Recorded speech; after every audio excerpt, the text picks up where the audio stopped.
Hey, yo, what's going on, great people? This is your boy Troy from the TNTUnleashed podcast. This is the podcast where authenticity lives, ego dies, and we talk about everything from life to love to relationships to everything in between. And you might laugh, you might cry, but we hope you leave unleashed. Trell, what up, brother? What's the business? What the business is? Hey, are you excited about today's finale? Look, I can't tell you. My spirit is feeling.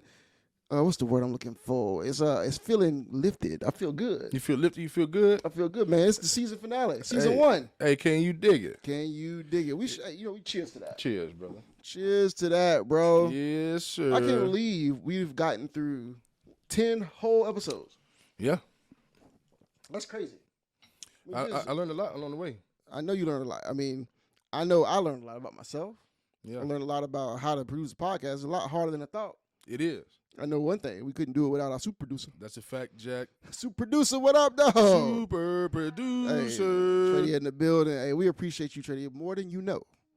We couldn't do this without you. So Shout out to is it a year of TNTUnleashed podcast? Like we started it like a year ago. Yeah, we started actually recording. Yeah. And like getting to it a year ago, but we've been on it for a little bit. Bro, it's amazing to see it come to life. Yeah, man. So let's talk about current events. What you want to talk about? Something major coming on. Next week on February 11th. February 11th, what's happening? The Super Bowl. Super Bowl. It's going to be the Chiefs versus the 49ers. What are your thoughts on it? Chiefs versus 49ers. I don't know. I'm excited, but I'm not at the same time. Because I feel like Patrick Mahomes going to win again. That's what. I feel like it's inevitable. I just don't see a Brock Purdy beating Patrick Mahomes in the Super Bowl on the biggest stage. He done been there a million times. I just don't see it. You don't see it? What you think? I think that it's an 11-man team. Well, it's 11 on 11 and then put on the field. Mm-hmm. The problem with the 49ers is this. Okay. They function well on all three phases of the ball. Okay. That's offense, defense, and special teams. And they're a little bit more gutter, a little bit more physical than everybody else in the entire NFL. Okay. Now, Purdy is not a joke. Yeah, I agree. He's like the second coming of Brady's story if he shows up on this weekend. But he ain't Mahomes. But he's not Mahomes. My homeboy. Who's not only the best quarterback in the league, but he's one of the best young quarterbacks I've ever seen in my life. Dude, I don't know, And bro. he's an ultra competitor. I just think I get this feeling that Mahomes can literally win a game for you. I mean, a Super Bowl game? He can. I mean, he can. him and Kelce remind me of Brady and Gronk. I can see that, man. Yeah, you're right. You're right, man. So what you going to do for the Super Bowl? I have no idea. I'm going to be somewhere, though, sipping a little something, eating a little something, chilling. Word up. So are you one of those people that do the Super Bowl big, or you just watch it however you got to do it? Yeah, I just watch it with, like, the people I care about. Like, I don't really want to be out because, when you out, it's too many distractions. I actually want to be able to watch the game, enjoy the game, talk a little junk, but I don't really want to be out and, out and about. How many Super Bowls do you think Kelce going to have? I mean, how many touchdowns? Touchdowns. Kelce going to get at least 2. He going to get at least 2? At least 2. What you think? I think I'm going to give him 2 doses of this conversation about this fade. You know what I'm saying? Like, he can catch a fade. So it's not even his fault. It's not his fault. Talk about it. Because I'm a little disturbed in Black History Month. I saw this article, and I saw several things in that alternate universe talking Your about favorite how place. The fade, talking about a haircut now, is now being referenced as the Travis Kelce. As the Kelce. Yeah. I even saw a clip where this square white dude, who's never had a fade in his life, started talking about like the various levels of the guard on Clippers in a black barbershop to actually create a fade. They playing in our face, bro. What's your thoughts on that? I think it's bullshit. If I'm really being honest, like, you're gonna have to be honest. To talk about the fade as the Kelce, to me is a problem because we've been getting fades since we was kids. We are the reason that they want to fade. It ain't what little boy growing up that was of the Caucasian persuasive or whatever persuasion. How it go? I don't even know how it go. Have you ever seen with a fade until we started getting them? None. To go along with many things in American culture, such as rock and roll. Uh-huh. You know what I'm saying? Yeah. Such as fashion, such as that sports and everything else. Culture vulture. Culture vulture. Culture vulture, bro. Here's the thing about this that pisses me off the most.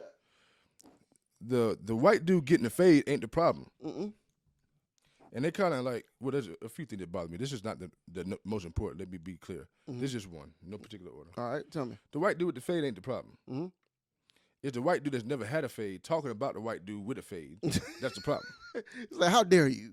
It's all the other people, the people that are talking about it, ain't never had a fade. You know what? And did they go to a black barbershop and ask about it? Hey, they ain't never had a fade. You know what? See, for a white dude like Kelce, and again, this ain't Kelce's problem, but no, he's just doing his thing. He knows that when he went into a black barbershop for the first time, he knows exactly how he felt too when he got there. Exactly. He know he felt welcome. He know that we down for anybody that's down with us. Exactly. You got a dope ass fade. Exactly. And got compliments on it. And got treated very special for just being an embracer. Yeah. Not a vulture. Exactly. Of the culture. Yeah.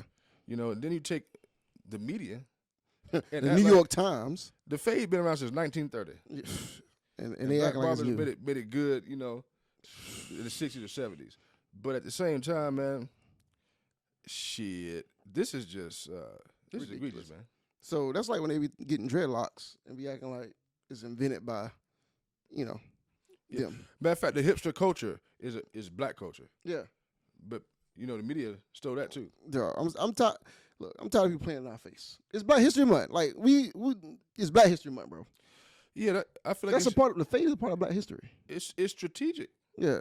Because Kelce had a fade for as long as Long I remember time. since he's been in the NFL. A fade and a black girlfriend. But all of a sudden, you want to talk about fade on February 1st or 2nd. Black History Month. Hey, man, let's move on, man. Before I get pissed off. Shout out to Black History Month. Yeah. Shout out to Black History Month and all of the black historians that have paved the way for us today. Shout out to y'all for Black History Month. Yeah, shout out to all the black barbers in the universe. And shout out to anybody wearing a fade that knows it's a black thing. That's just what it is. And the swag surf is too. That's a fact. Just FYI. That's a fact, Jack. Swag surf is our shit. Yeah, man. So let's talk about this Valentine's Day coming up. Yep. Valentine's Day. My funny Valentine. You ain't been to rehearsal, cuz.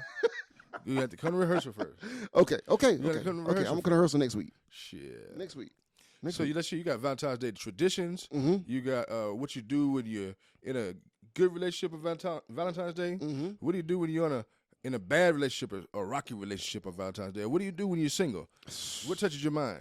Oh, man. So first, let's talk about traditions. Because for me, I've been married a long time.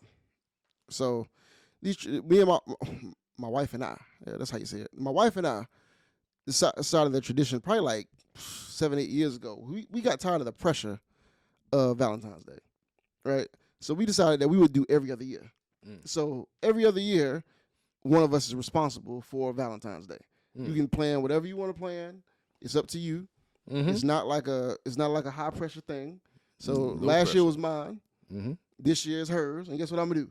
Sit back, relax, and receive. Well, that gum. That's what I'm gonna do. I'm gonna sit back, relax, and receive. What's the benefits of that? Less pressure.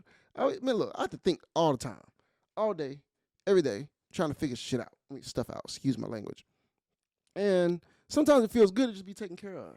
Like to just be like, you know what? I'm gonna plan a special day for you. We're gonna have a good time together, and you don't have to participate in the planning of it. I think that's dope, man. I love it. I think that's dope. That also helps when you plan your next year. You don't have to wonder. You know how when like Christmas or time, for example. Yeah. You buying gifts, right? Yeah. But you also in the back of your mind, like wondering what they getting you. Are they getting me something? And making sure that it ain't better than what you getting them. That's a fact, Jack. But at least now you know the year before. I already know. You got a whole year to plan for it. Come up at the same time every year. Yeah. I don't have to worry about worrying like who's gonna outdo who. None of that kind of stuff. So what do you think Valentine's Day should be like in relationships that are messed up? Like should you fake it? Because from what I've seen over the course of my life, is most relationships that aren't healthy, they just fake it for a day. Oh yeah, and they put it on the internet. But it's still with hopes of, I'm sure. But that shit don't be working. No. So do you think that you should fake it or you should keep it funky? Like how obligational is Valentine's Day exactly? I don't think you fake it. I don't think you should fake it. I think you should fix it. Okay, fix it, don't fake it. Yeah, I think you should fix whatever the core issue is in your relationship, because if you're not wanting to do anything for each other, then you got bigger problems. That's for fact, Jack. You know what I mean? So to me, focus on what is like at the root. What's the root cause of why we don't want to deal with each other on Valentine's Day? Why are we making a reason that we shouldn't celebrate it? Who created Valentine's Day? I don't know. I did some research on it one time. It was something about some Rome. Don't get me to talking because I forgot my research. Yeah. So, but I do know it's a made up holiday. Yeah. But I also believe that it's been the same for years. Since in our lifetime, when have you not known a Valentine's Day? Since you was born. Since I was born, it's been around. Yeah. So when you're single, what do you think is the proper steps or the proper approach, or what kind of protocol is it to choosing who you spend time with on Valentine's Day, or should you not? Or like, what do you think? That's a good question, bro. Like I don't know. Like I haven't been single in a long time, but I would think that I would not want to spend Valentine with someone that I was not committed to or close to being committed to, because it gives off the wrong signal. Like if think about it, if we dating, right, and I say I'm going to spend Valentine's Day with you, how you come out of that not feeling like we have something more than what we have? Yeah, I think it's a wolf ticket. Talk about it. You selling a wolf ticket? You faking it? Yeah, you selling a wolf ticket, man. You selling a wolf ticket. I don't know why. You know, I just think I feel like your conversation changes everything. You know, you call whatever lady you're interested in, might not love. You be like, "Hey, what you doing?" Nothing. Okay, and then you just call it a Netflix and chill, or call it something, and you just take advantage of the day. But you don't have to like bullshit it. You got to say you my Valentine. You know, and bring a bunch of stuff. But I don't know. That's a tough one, man. Because if I was single, I won't. You know, you don't want to feel lonely on that day. You gotta do based on the needs of the other person, I guess. I don't know. I mean, I would. Well, let me ask you this: do you think if you dating someone, right? So say you dating someone for like, say y'all been on like 3-4 dates, right? Are you obligated to buy them a gift on Valentine's Day? For me, I'm a bad person to ask because I feel like 3 dates don't mean nothing like that. So my answer is no. Now, I might based on how I feel, but I don't feel obligated. You don't feel obligated to do it? Yeah, at all. You wouldn't feel obligated to do it? Nope. Well, do you think, let me ask you this. Here's a good question. Do you think men should be celebrated on Valentine's Day? I think everybody should be celebrated equally on Valentine's Day and every other occasion. You know what I'm saying? That's fair. It's really about celebrating love. That's it. Love, right? Yeah. Why did it become gendered? Well, because Valentine's Day overall is a very feminine holiday. That's true. It's very feminine. It's very, you know, it's based from a feminine space, just how it's set up. That's your pinks and your reds and your naked angels shooting arrows and shit. Candy, cards, stuffed animals, potpourri. Potpourri? Candles. Potpourri? Yeah, all that shit. And what you think about ladies that say their Valentine's gift to their man is the same vagina they've been giving them for a long time? Say what? What do you think about the ladies who say that their gift to their man on Valentine's Day is the same vagina they've been giving them for the last X amount of years? That means you ain't get no gift that year. If you've been getting already, you ain't get no gift that year. It ain't special, is it? I'm just saying. I mean, how you gonna make it more special? It ain't no gift. It ain't no gift? It ain't no gift. Well, you know, I mean, maybe they put some extra sauce on it this time. Well, they dressed it up different. No, that shows you ain't been putting up the same effort leading up to that day. I'm actually gonna be frustrated if you could put extra sauce on it. Hey, what happened to the sauce all year long? Yeah, I need that sauce all the time. I need the sauce. I need 110% at all times. Ladies, they need the sauce. The men need the sauce. You know, you can't just dress the sauce up a little bit and put a little garnish on the side and think that it's different. You can't. That's funny. You can't. What's your unleashed thought for the day? That's funny. Hold on, I'm tripping right now. Oh Lord, let me calm down. Let me calm down. My unleashed thought. Let's think about unleashed thought for the day. Hey, I got unleashed thought. Guess what? Went to a party last night. All right. So the party was a 90s theme. So actually, the name of the party was 106 and Party. Oh, really? Was Free there? Free was there. My girlfriend was there. Free was there? Yeah. Don't tell my wife. Too late now. She was there. But she wasn't there for real though. Okay. But I used to like Free. I used to love me some Free back in the day. Yeah. But it was called 106 and Party, which I thought it was a dope thing. Yeah. And so I got to dress up like in 90s gear. Matter of fact, right now, you know, I got on my throwback jersey. It's dope too. I got on my throwback Jason Kidd Nets jersey. I got on some gold chain, you know, fake and shit. I got on my Band-Aid under my eye. Like Nelly. I got the headband on. Nelly. Right? Country grandma. I want you to know something though. This jersey, y'all audience, listen. This jersey is a 3X. 3X. Now, let me tell you when I was wearing this jersey. I was wearing this jersey back in college. That's like, I was like 185, soaking wet. 185, maybe 190, something like that. And I had a 3X jersey on. I got it on now, and it's still too big. That thing's hanging down to your knees. Bro, it was like a dress. How were we dressing like that? Hey, we just flow with the times, man. Did you wear big white tees? Oh, yeah, I wore big white tees. I can tell you right now that the size jeans I used to wear in high school, way too big for me. Yeah? Way too big. I don't know how I walked around like that. How? It was hot. Yeah. And I walked slow anyway, but I walked a lot slower. Did you wear do-rags? Do-rags, no, I wore them in the house. Oh, okay. In the house. I had long braids and stuff, so I had to let my hair flow. I got you. You know what I'm saying? I used to let them things swinging in the rain. So little known secret, on Celebrity Day in high school, I was Nelly. So I wore a jersey with it backwards. He used to wear the backwards jersey? Yeah. I wore the Band-Aid under my eye. Yeah. I wore double headbands. Double headbands crossed over. With a do-rag. Yeah. It was lit. What I'm saying is I had nostalgia last night. So my unleashed thought today is about the 90s, but more specifically, 90s R&B music. I think that was the best era of R&B music that we ever had and will ever have. In the 90s, I would say that that's the very best decade of music, maybe period. Period? Yeah. Why so? Because it's the best decade of rap up into the early 2000s, of course. So I might have to shit that at like 93 to 2003 or something like that. Yeah. And then 90s R&B is just the dopest because it had more freedom than the 70s. You see what I'm saying? Yeah. Yeah, 70s music that set the stage. You got this Motown, even prior to that, setting up the stage, right? Yeah. There was no freedom, so they did all that work. So when the 90s hit, you could be free. That's how you could have, your R&B groups that are sexual. Yeah, that's a fact. Feelings and all that. They just created that freedom. I think it's just the dopest era of music. Period. That's my number one thing to listen to. Dude, I love that they loved love. Yeah, they love love and sex. All and the things. Relationships. They just love real stuff. Man, it felt like, almost like it freed you to be in your feelings a little bit. Like the goal of the songs wasn't like one dimensional. No, it wasn't just about like let's go hump each other. It was like I kind of love you, but I also want to have sex with you and all the things, and I care about you. It was authentic. Yeah, you can go through track 1. I'm gonna try to get you. Yeah. Track 2, gotcha. Track 3, I'm sad. Please don't leave. Track 4, we done made up. Yep. It's just a journey. Come back, baby, come back. It's a journey. All the things, man. That was a good genre of music, man. Like I love 90s R&B. So tell me about your unleashed thought for today. Well, before I do that, like what is an example of a man you've ever seen in your life, right? Okay. That is very masculine, but also like compassionate and just does all the things that could be considered like less than masculine, but you don't even care because of how masculine they are. I know that that's a horrible way to ask the question.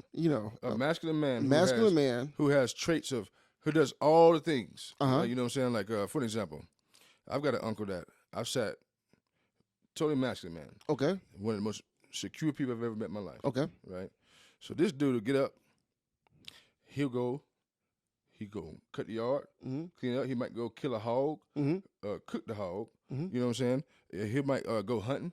Yeah. He might go ride a horse. He might go fix his truck. He gonna take care of all the things. Yeah. But then he also might come and bake a big ass cake. That's unique. And then he might wake up and cook a whole breakfast. You know what I'm saying? So I had an uncle like that, and I think about him based on the topic we talking about, right? Yeah. And that dude right there is one of the most balanced men I've seen. Okay. You know what I'm saying? But I ain't never seen nobody do everything before until our generation. So our generation would do all that. All the things. Maybe cook and clean something. Yeah. Organize something. This, that, the third. Yeah. But he was more masculine. He was old school masculine. Yeah. He is old school masculine. He's more masculine than our generation. Yeah. But still did all the things. So it's kind of like a weird hybrid. You know what I'm saying? I don't think. Look, it's funny you asked that question because I don't think I have a good example. Like, I didn't see a lot of that. I saw two extremes. Yeah. Very masculine or ultra feminine. But there wasn't a lot of balance. Yeah. Like Matter of fact, when you see this guy, you would not think anything but a strong masculine man. Yeah. The way he carry himself. Mm-hmm. But he gonna check on everybody. Mm-hmm. He gonna make sure everybody's okay. Yeah. He gonna call around, make sure everybody's emotions are okay. Yeah. He gonna do all the shit like he's like an unlimited type dude, right? Huh. So, but here's another part of the story. What's that? So I'm an Army kid. Uh-huh. And every time I would go to visit where my parents grew up, I go stay at their house. Okay. His sons were my closest cousins at the time. Okay. So I would sleep on the couch in the living room. Mm-hmm. So this man would get up and do hard labor all day. Yeah. You know, handle business, ride a horse, kill a hog, shoot a dog dying.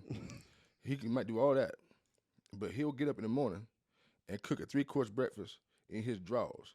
And I would be on the couch, right? And so I wake up to smell sausage. Like a baby boy? I would wake up to smell sausage. Yeah. And I'm about 98% sure. Yeah. 98. One day he woke me up with that hot-ass spatula right there on my forehead. He said, Troy, breakfast ready? So, in his drawers? Oh, a whole 3-course breakfast. I'm talking about it's going to be a whole bunch of shit in there. He done cooked the same hog he killed. All I know is it's going to be in his drawers every time. That's crazy. You know what I'm saying?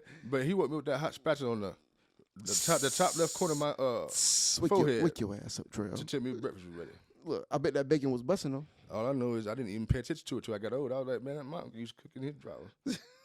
Hey, the scene from Baby Boy came to my head. That's a fact, Jack. So what's the most important thing we should be talking about today? The most important thing, I think, we already kind of started touching on it a little bit. But I really want to talk about this idea of feminine and masculine energy. There's a lot of conversations going on around it, but I think we might have a different perspective on some of the things. Yeah. So let's talk about you introduce to us. What should we talk about? So let's talk about it. Feminine energy and masculine energy. Yeah. Right. Let's first break down the stereotypes of it. Okay. So stereotypically speaking, a man with feminine energy is soft.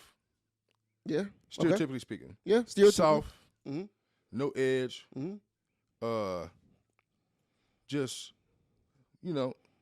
it's actually a very negative term. Yeah. Yeah. For a man.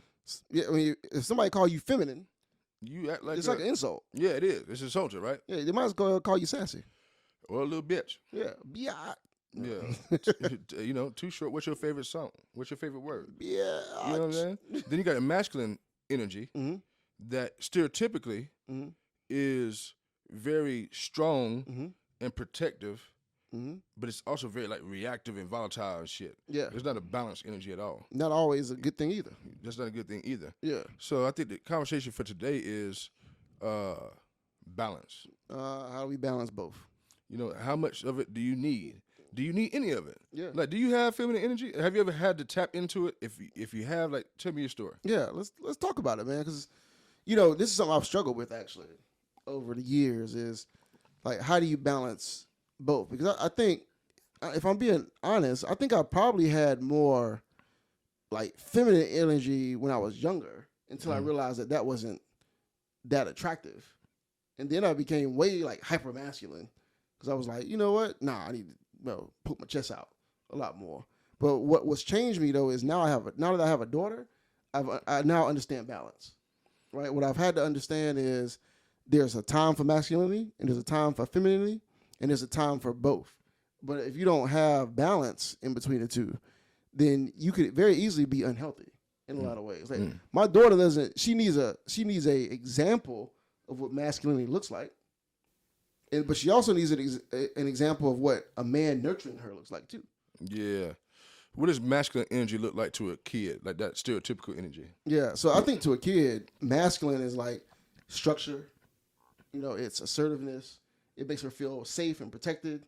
It's a lot more direct. It's competitive. It's assertive. Like those are the words that come to mind when I think about masculine energy. Right? So she would want... I would hope that she would want to be with someone who has some of those qualities too. Yeah, where I'm at in my life, right? I came up on the stereotypical masculine energy and all that, and I got a lot of that. I had a lot of the stereotypical stuff in me. Yeah. But I'm still a very, very masculine dude, right? Yeah. But what I've learned from having a daughter on my end is masculine energy doesn't live in the moment; it lives in the future. That's a fact. You know what I'm saying? So it's like masculine energy with a child is always preparing Yes. for something coming, whether it's here or not. Yeah. You dig what I'm saying? No, absolutely. So it's like a I got a kid good over story there about crying that. and butting his knee, something like that. Oh, don't go over there and shut that. But don't touch it. Yep. He just want attention. Yep. Don't butt him. Ugh. Yep. But the kid is in the moment. Yeah. The kid is in the moment, which means my knee Yeah. hurts me now. right now. Right now. Yep. So they can't really connect with that. Yeah. You see what I'm saying? Not in the moment. Yeah. You know what I'm saying? You're going to look back on it and be like, hey, yeah, my pops didn't play no games, blah, blah, blah, this, that, the third. But it still leaves a hole in the moment. Absolutely. Which is a segue into, like, let's define what, scientifically or psychologically or clinically feminine energy is and what masculine energy is, right? Okay.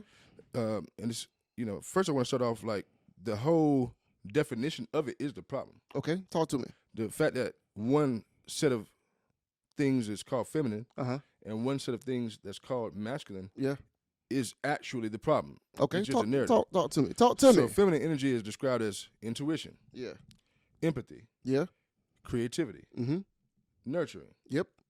Those are the big four of feminine energy. Okay. Then masculine energy, strength, Okay. assertive, Yep. competitive. That's the big three Yep. for masculinity. Okay. But why in the world would we, as a human, want all that? Agreed. Why do we have to separate it? Yeah. Why is there separation? I think that's the name of the game. I think maybe because people desire the polarity of it. I don't know. To me, what comes to mind when I think about like masculine energy is this idea of safety, and I think what we've done is we would define safety in those things. And so, like, if you feel safer because the person you with is quote unquote more masculine, so they're stronger, they're more assertive, they're more competitive, like which they compete for resources, right? So, like, if you think about it, I can see why people might think that, but I do agree with you. I don't think there has to be like this hard line between the two. I think there's time and place for everything. Yeah, I think that the current state of relationships and marriages is kind of like furthering the separation or the polarity of it. Because check this out, yo. What you have right now is, if you're looking at the movement of women, Okay. particularly black women, Yep. which I am part of that movement. I'm full support of. Fully supportive. That is a gaining of some masculine energy. Yeah. That's always kind of like been there, but been subdued or like suppressed by social norms. So you got the black woman movement that's taking on some masculine energy to go forward. Absolutely. To progress the culture too. Yeah, which is appropriate. Yeah. Then you got, as a result, black men who have healed themselves to a degree, emotionally and spiritually and all that, mentally, and realize that in order to be a healthy person, you have to have more empathy. Yeah. Be more nurturing. Exactly. And do more supportive. Do more things. Yeah. So there's like this natural like shifting of roles and things like that, right? Yeah. But I think that we haven't come together to just like at least have a dialogue. Like, look, we should all have all this. Yeah. Let's divvy this thing up. Yeah. And make it straight, right? So then you got, you could be in a marriage in our community where your wife is getting stronger and stronger and stronger each day, and more gangster. Yeah. And more like laser focus on all the goals they've previously had, their mothers had, their grandmothers had, and everything, like making up for lost time. Absolutely. That wasn't their fault. You be in support of it. In order to be in support of that, you got to take on some feminine energy. Absolutely. You got to nurture it. You got to nurture it. You got to get creative about how to support it. You got to be empathetic. You got to be empathetic about it. Yeah. And you got to use your intuition to know how to navigate it. Absolutely. Right? Absolutely. So then you become in danger of looking like a little a biatch. A biatch. See, that's the problem though. The problem of that is how can you? It's almost like this dichotomy. It's a weird dichotomy. Like on one hand, we want masculine energy from a man. Right? We want the man to be the leader, the assertive, the competitor, all these things. But in order to support you in your dreams, he has to fall into some of that feminine space like you just talked about. Yep, something they've done since the beginning of time. Exactly. But how do you, if you risk that, I think this is the problem what a lot of men struggle with is, if I begin to do that, will you look at me the same? Exactly. Will you still respect me? Yeah. Will you still be sexually attracted to me? Or when are you supposed to do it, and when are you not? How do you navigate that? Like which energy do you send off at what time? Yeah, without being called sassy. Exactly. You know what I mean? Now, first of all, no, I take that back. We're gonna pause right there. Sassy is extreme, man. Like it's an extreme term. None of us fall in no sassy category, Holmes. A sassy man is not a feminine versus that. They don't have like a combination. Okay? I don't know, bro. I think it falls in the eyes of the beholder. I don't. I do. Eyes behold that if you could be called sassy, that means you got too much of something and not enough of something else. That means you're off balance. Maybe that represents off balance. We can agree to disagree. Hey, all I know is you ain't, as a man, Mm-hmm. the balance is critical. That's a fact, Jack. And if you sassy, your balance is off. I agree. But who is saying the word? Who is saying the term? All I know is it's not confused. I'm saying like normally,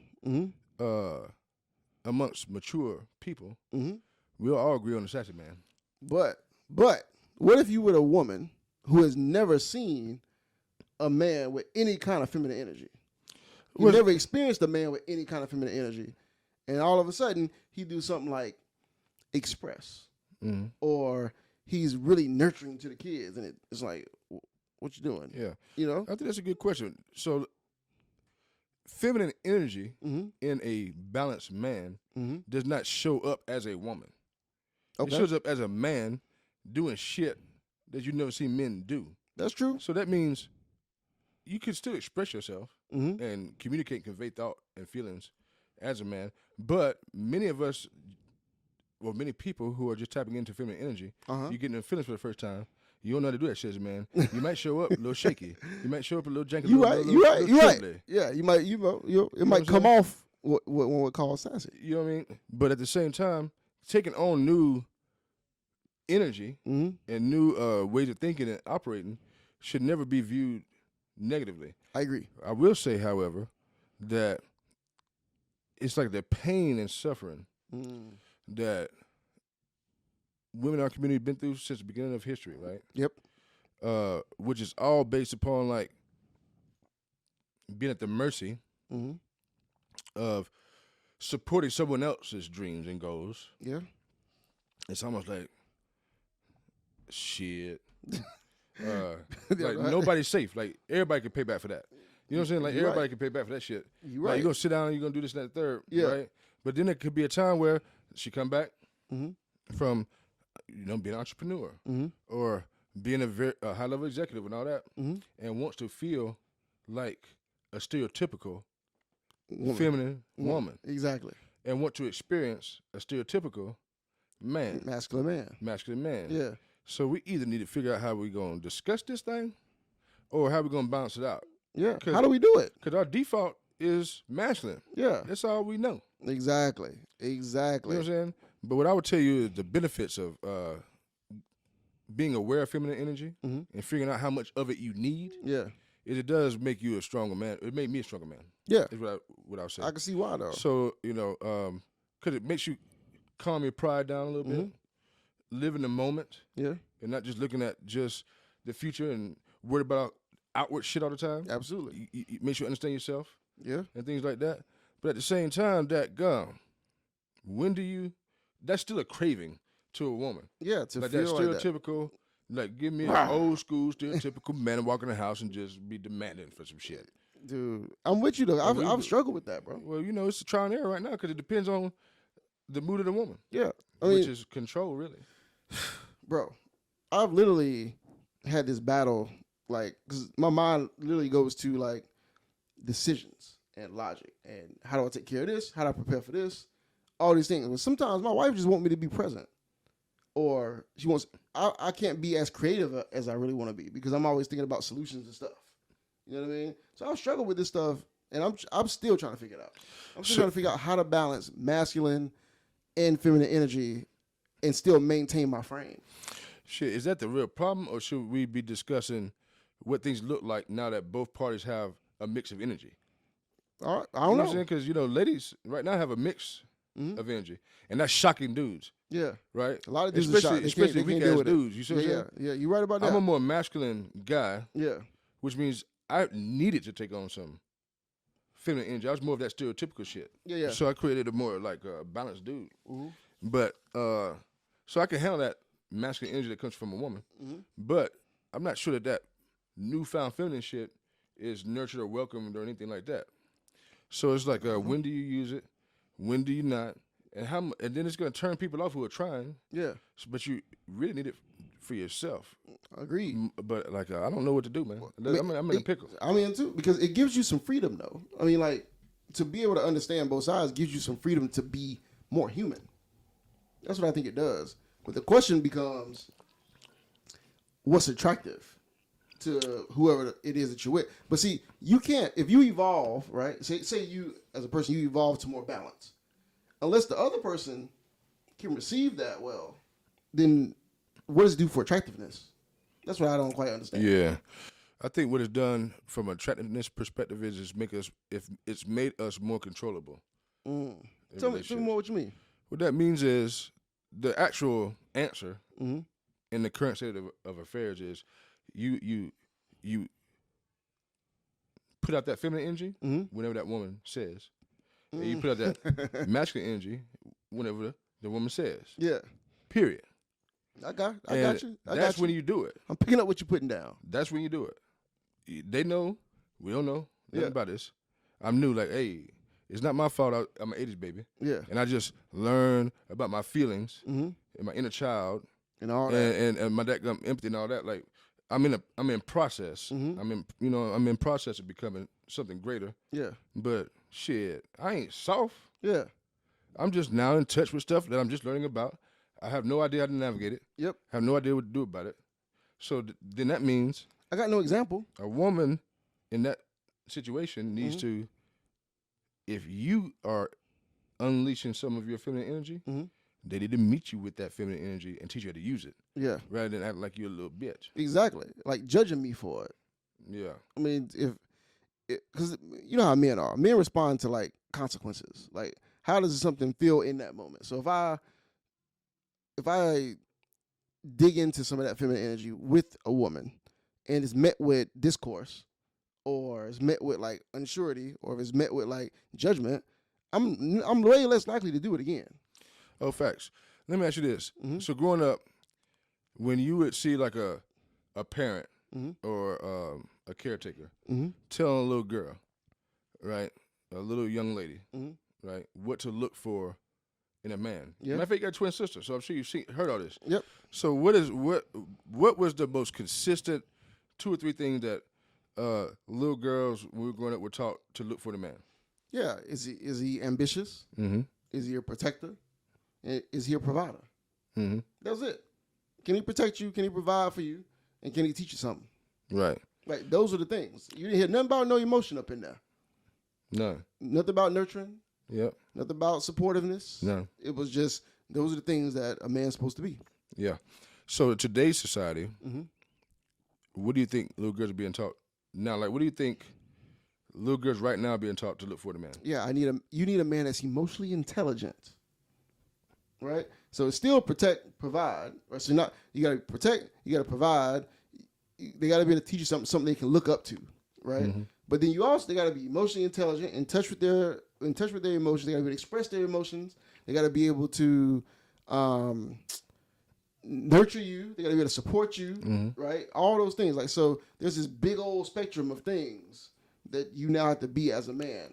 Yeah. But I think the problem I have is I don't know if men have really good enough examples of how to navigate all those things. I think they can navigate protection and provision. That's the easy part. And they can repeat history. Yeah, they can do that. Yeah. So what do you think a little girl can do, though? I think, well, let me not ask you. Let me just make a statement. Little girls also don't know how to recognize those things and what to do with them if they're not witnessing it in the home. In the home, exactly. They just know how to ask for it. Exactly. I need you to be emotionally intelligent, but then if you ask the definition, like, what does that even look like to you? I don't think a lot of women know what that looks like.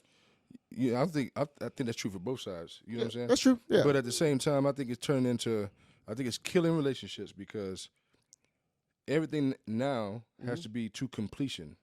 Yeah, you're not allowed to evolve, right? There is no such. It's killing the idea of coming together and evolving and growing. Together. That's a it's fact. becoming That's a like fact, Jack. it's becoming like a competitive, a very very assertively competitive pissing match on where you are right now. Yeah. With no plan or effort to evolve together. It's very very independent. I think it's like killing relationships. You know what I'm saying, especially in our community, because when you're in a community where things are set up for you to be broke anyway, right? That means anything can like shake you up. If you throw off, the equilibrium. Shit up, you know what I'm saying? You're right. So like, you're right. In like white relationships, you could they could be like having their social norm stuff. Yeah. There could be an evolution that takes place, right? Yeah.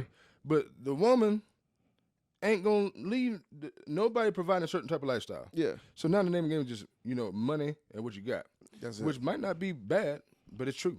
It's true. It is what it is. So it sounds like we need to like level set as a community to figure out.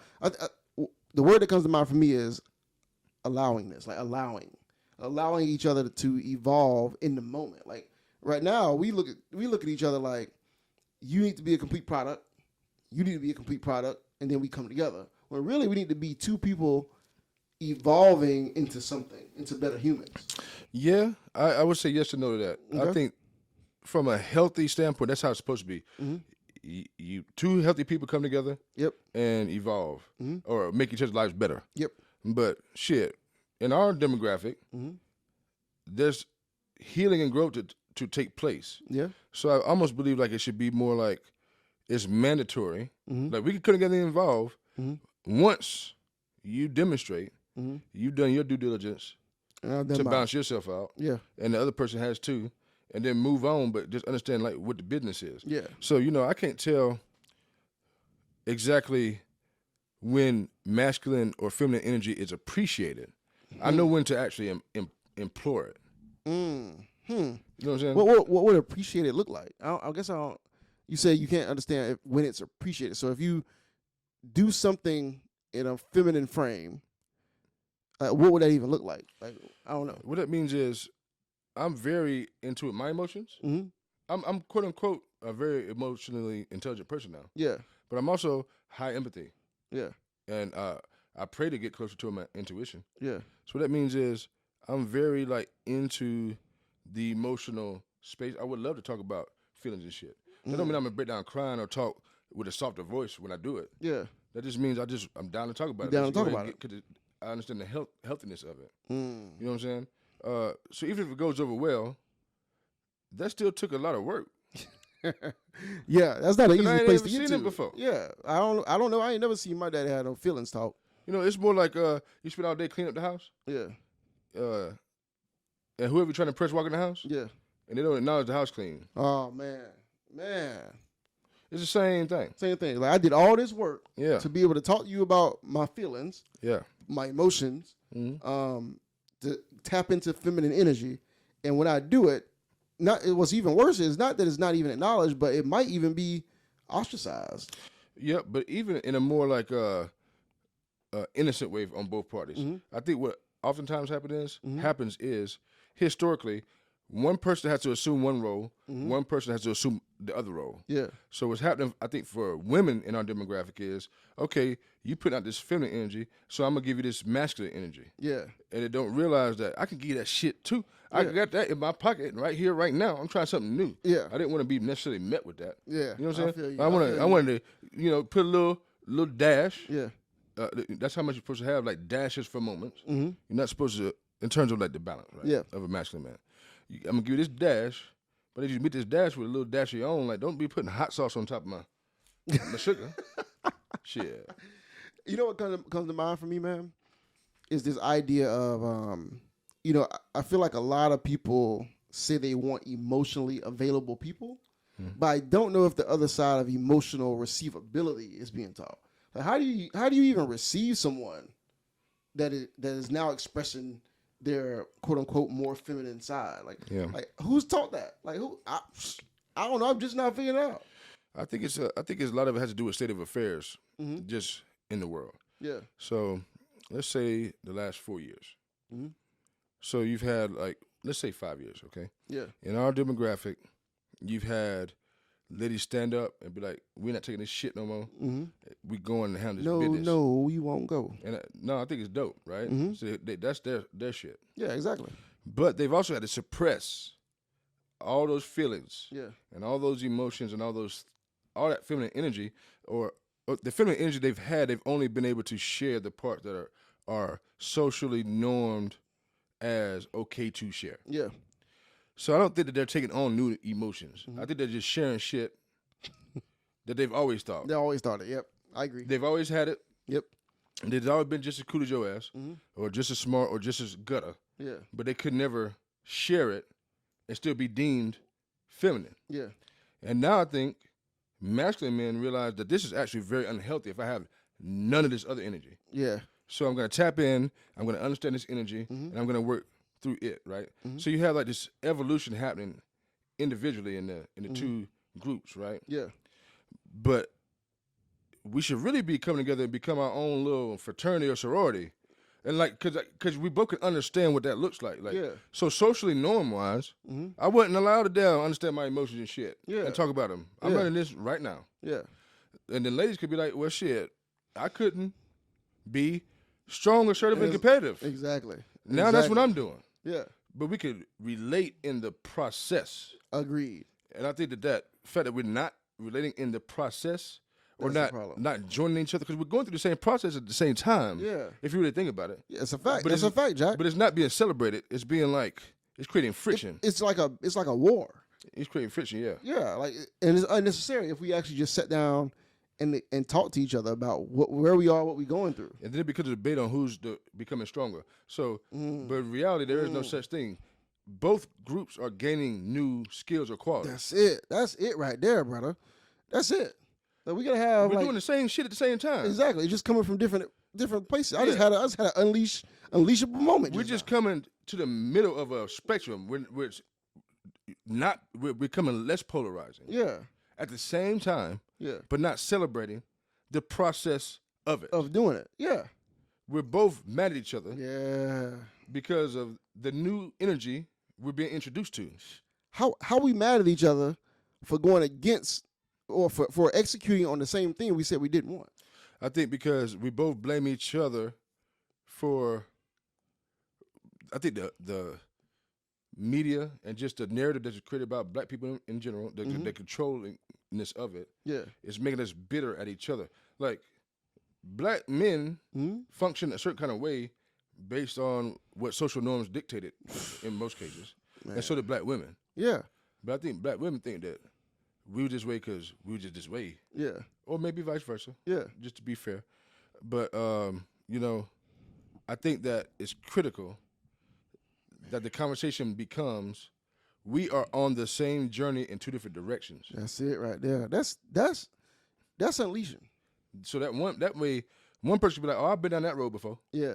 I'm gonna tell you, don't stop at that gas station. Yeah.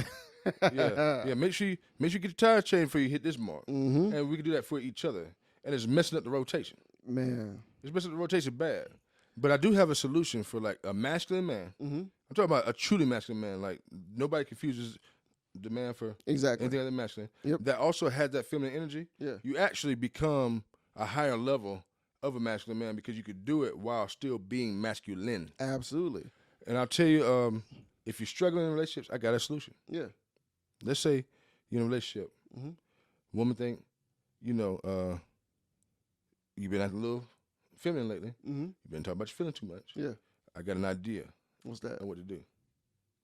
I'm scared of what you might say. Everybody should read chapter 49 of my micro romance novel. It's called Jungle Boogie. Oh, Lord. Jungle Boogie. Yeah. Where does this come from? Jungle Boogie. It came out of my brain. Came out of your brain? Yes, it did. So, chapter 49. So, ladies and gentlemen, we all know. Lord. We all know that I've been talking about a micro romance novel forever. Have I not? Yes, you have. Optimus Prime. I'm just saying, I didn't even. Jade Low. When I said it the first time, I didn't know it can solve for so many things. But it can solve for feminine energy. Yeah. So this is what you do. What? Let's just say for the past couple weeks, Yeah. you've been acting like a bitch. Yeah. But really, you just been tapping into your feminine energy. Dark night. Still a man. What you do is you send a text. This is how the chapter goes. Okay. You better answer this phone or else. Shit. I'm on the way and I ain't playing, but you in the same house. But I guarantee you gonna rob somebody. No, you're gonna kick in the door and take your own shit. And then run outside. And then when they get outside, you realize very quickly, they naked. It's time to fucking go. And the rest happens outside, jungle boogie. I can't mess with you, man. I cannot mess with you. That's sauce for everything. Hey, that's sauce. Hey, that. You know what? I can't even be mad at you because at least, I can actually follow your novel through the whole season 1. Yeah. Hey, that's all you gotta do. Hey, I got your whole novel. Hey, if you've been at the soft for 3 days, I got your whole novel, bro. do chapter 49. Chapter 49. You be strong again. Jungle Boogie. Yep, you can be soft for another 2 days after that. Man, you a mess, man. You got there a mess. Yeah, man. Hey, but you know what, man? I will say this. Like, I really feel like this was a good way to close out season 1. That's a fact. Because we just literally had a conversation that does exactly what this podcast is designed to do, which is to challenge people on how they think currently about certain things, to be authentic, to be vulnerable, right? To get out of their ego, so we can meet somewhere in the middle. I agree with you, man. I think the dopest thing about the podcast is that we don't pretend to have answers before we get on. That's it. Like, all this stuff just happened. It just happened. We here just to demonstrate how we just talk about things in a healthy way. But I gave myself my own epiphany, and you've given me an epiphany, and I got chapter 49 as all tools in my tool belt. You know what? Going forward. I can't wait to see this. When the actual book coming out? Chapter 49. You know what? All I'm going to say is this. All I'm going to say is this. Ladies and gentlemen, come on in. We got to stop the gender war. And we got to come together in the middle somewhere. We got to figure out how to be better humans. Because if we're better humans, we're better for each other. We're better for our kids. We're better for our community. We got to figure out how to balance this whole feminine and masculine energy so we all get better. Fact. So all we got to do is come you ain't been to practice either, bro. Go and boogie. You ain't been to practice either because your singing still sucks. Come on to the jungle. We're going to close this out. Season 1 has been amazing. Thank y'all so much for taking the time to tap in with us for season 1 of the TNT Unleashed podcast. I just want to say thank y'all for listening. Season 2 is going to be even better. We always going to the next level, right? So I'm gonna give some closing thoughts. I'm gonna ask you, Trell, first. What's your closing thoughts on season 1? Closing thoughts. Let's see. My first thought is you thought a thought and passed it to me. That ain't good. Yep. But I got some thoughts. Come on. What we wanted to create in the beginning, I'm thankful that we're still here now. Yeah. Which is just to genuinely talk about things that are important so that we can walk away different at the end of the conversation. It's that simple. That's it. I think we're getting better and better and better at just that. Yeah. I'm with you. I mean, if I could say anything is you and I are on a journey. And I think the audience, I hope that the audience is on the journey with us. Because we're just trying to get better. We're just trying to be better people. We're trying to be better humans. Trying to be better men. Trying to be better fathers. Yeah.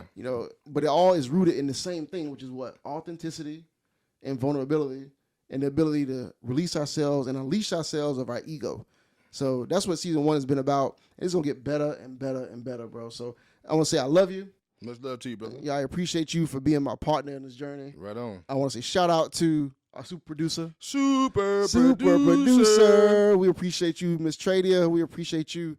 And thank you so much for listening. To all the audience out there, we appreciate y'all. We want to encourage you right now, to go follow us on everything.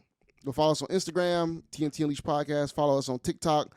Follow us on YouTube. But mainly what we need you to do is go give us a 5-star rating on Apple Music or Apple Podcasts, Spotify, iHeartRadio. Give us that 5-star review and leave us a review. Facts. One more thing before we go. Go ahead, brother. Come into this jungle with me, baby. Boogie. Hey, let us know if you really want to hear chapter 49. Trell and we sing next season. 50. I'm about to ban it. I'm about to ban your singing, brother. Can't nobody ban me. I do what I want to do. Anyway, so what I'm gonna say is this. TNTUnleashed podcast. This is the podcast where authenticity lives. This is where ego dies. This is where we talk about everything from life to love to relationships to everything in between. And we hope you've seen that you might laugh, you might cry, but we hope you leave unleashed. Peace.